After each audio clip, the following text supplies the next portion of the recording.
एक ऐसा गांव जिसका नाम सुनते ही लोग मुंह फेर लेते थे।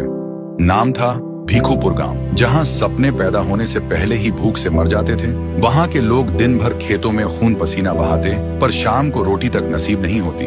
उस गांव के बच्चे और बूढ़े सब सड़क के किनारे भीख मांगते दिखते थे। और इस गांव की बर्बादी का एक ही कारण था, टाइटन। नाम नहीं, लोगों के लिए सजा था।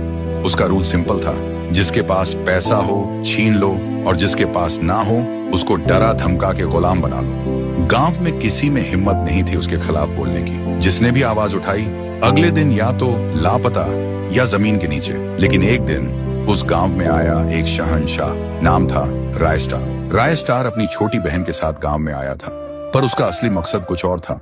भीखू गांव को गरीबी से आजादी दिलाना। एक दिन सुबह सुबह रायस्टार एक्सरसाइज कर रहा होता है। तभी कुछ लोग उसे देखकर बोलते हैं, बेटा तुझे मौत से डर नहीं लगता क्या?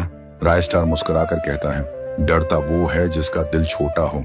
मैं तो वहां वार करता हूं जहां सांस लेना भी मुश्किल हो जाए। फिर एक दिन टाइटन अपनी गर्लफ्रेंड से मिलने जा रहा होता है, लैम्बोर्गिनी में स्वैग उड़ाते हुए। रास्ते में उसकी नजर पड़ती है रायस्टार पर, जो गरीबों को खाना और कपड़े बांट रहा होता है। टाइटन उतरता है और बोलता है, ओ ये हीरो, नया चेहरा लग रहा है, क्या बात है, गांव बचाने आया है क्या?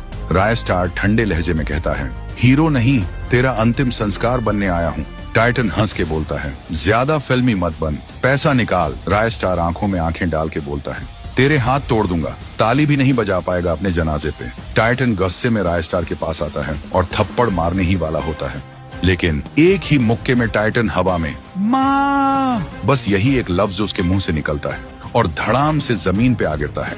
और वहीं उसका दी एंड हो जाता है। गांव के लोग तालियों से आसमान गूंजा देते हैं। हर जुबान पर एक ही नाम था, रायस्टार जिंदाबाद। अब कोई हमें डरा नहीं सकता। और उस दिन के बाद भीखूपुर का नाम बदल गया और बन गया रायपुर।